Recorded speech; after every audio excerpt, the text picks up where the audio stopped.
قرآن مجید کے اندر مردے دے زندہ ہون دا واقعہ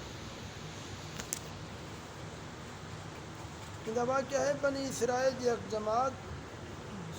جو حضرت حزقیل علیہ السلام دے شہر وچ رہندی ہے شہر تعون وبا پھیل گئی ہے انہاں لوگاں تے موت دا خوف سوار ہو گئے اور یہ لوگ موت دے ڈر کو سب دے سب شہر چھوڑ تے جنگل طرف بھج گئے جنگل وچ رہن لگے تو اللہ تعالیٰ کو ان لوگوں کی حرکت ہونا پسند تھی ہے چنانچہ اللہ تعالیٰ نے ایک عذاب دا فرشتہ جنگل بھیجتے جائیں ایک پہاڑ دی آڑے چھپتے چیخ ماریے آواز دیتی موتو سارے مر بنے ایک کڑکدار سخت چیخ کو سنتے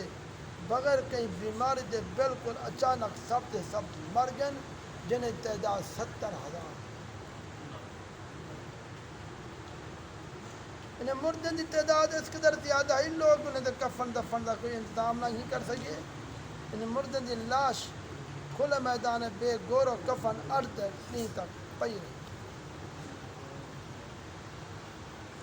بے انتہا تعفن بدبو پر جنگل بلکہ اطراب پیدا تھی گئی کچھ لوگ انہیں لاش دی رم کھا دے چاروں طرف کے دیوار اٹھا دی تاکہ لاشات درندے کے محفوظ رہے کئی نمہارے بعد حضرت حزقیل علیہ السلام دیں جنگل چنی لاشن کو گزر تھیا کہ اپنی قوم دے 70,000 انسان دی موت ناگہانی بے گور و کفن لاشن دی فراوانی دیکھتے رنج و غم دے نال اُندا دل بھری گیا رنج ہے باری تعالیٰ دے دربار ہے ٹک برے دل نال گڑ گڑاتے دعا منگی اے اللہ میری قوم دے افرادن اپنی نادانی کو لئے غلطی کر بیٹھن موت دے ڈر کنو شہر چھوڑتے جنگل جا گئے یہ سب میرے شہر دے باشندے ہیں ان لوگوں کو میں نال پیارا یہ لوگ میں دکھ سکھ وچ شریکن افسوس میری قوم ہلاک ہو گئی ہے میں تو بالکل اکیلا ہے اے میرے رب یہ وہ قوم ہے جو تیری حمد کریں دی ہے تیری توحید اعلان کریں دی ہے تیری کبریائی دا خطبہ پڑھ دی ہے بڑے سوچ دل دنال دعا مشغول تھے اچانک وحی آئی ہے اے حزقیل تو انہیں کھنڈے ہڈے کو فرما اے ہڈیو بے شک اللہ تعالیٰ تو کو حکم فرمے دے کٹھی تھی انہیں اللہ دے نبی نے آواز دی تھی تو کھنڈے ہڈے حرکت کیا کرن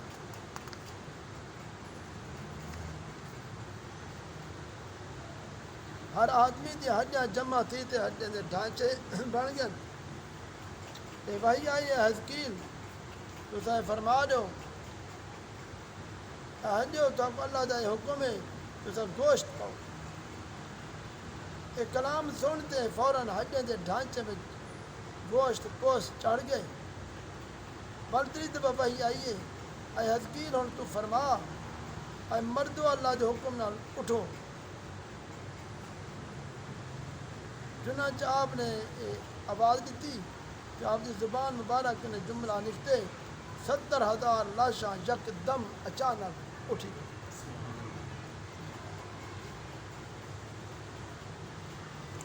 سب دے منہ تے الفاظاً سبحانک اللہم و بحمدک ولا الہ الا انت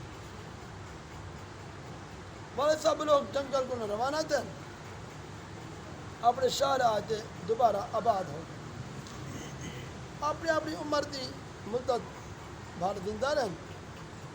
لیکن ان لوگوں نے موت کا اتنا نشان باقی رہ گئے انہیں دے اور انہیں دی اولاد دے جسم کے نہیں سڑی ہوئی لاشیں دی بدبو آندی ہے یہ لوگ جو کپڑا بھی پاویں نا وہ کفن دی صورت ہوئے دا قبر جس طرح کفن میلا ہوئے دے انہیں میلا پن انہیں کپڑے دے نمودار تھی انہیں قبر جس طرح کفن میلا ہو دے چنانچہ اثرات آج تک انہیں یہودیاں آج نہیں پائے ہیں جنہوں نے اولاد ہے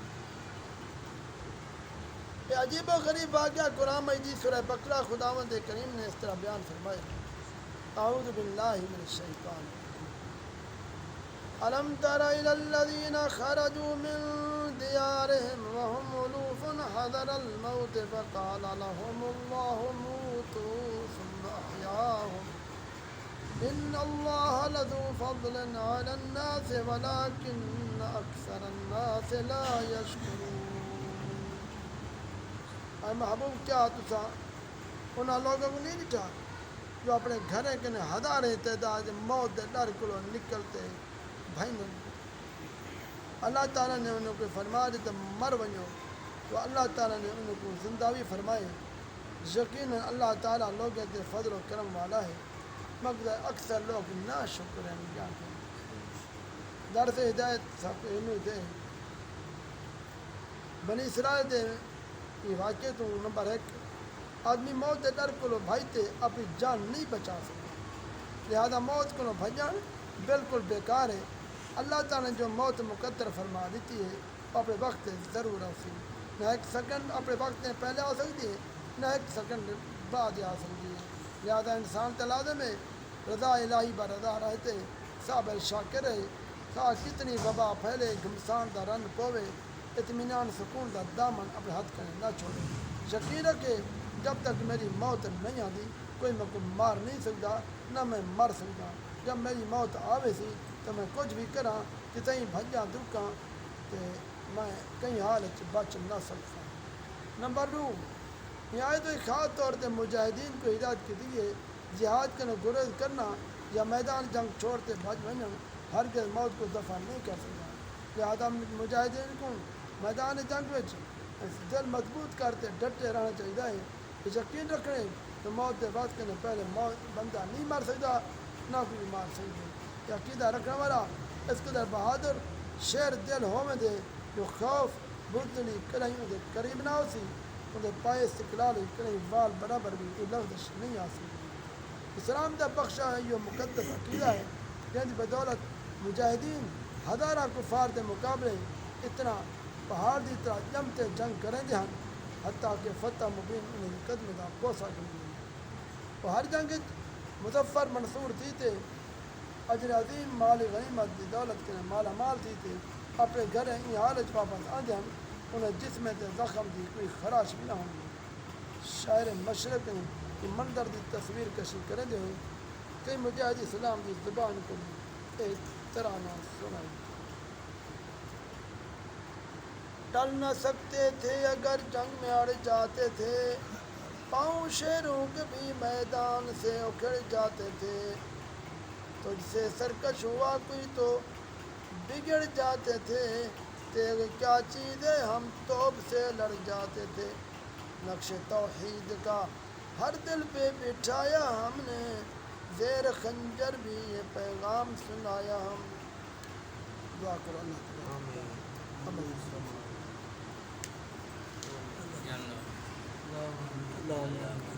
اللہ اللہ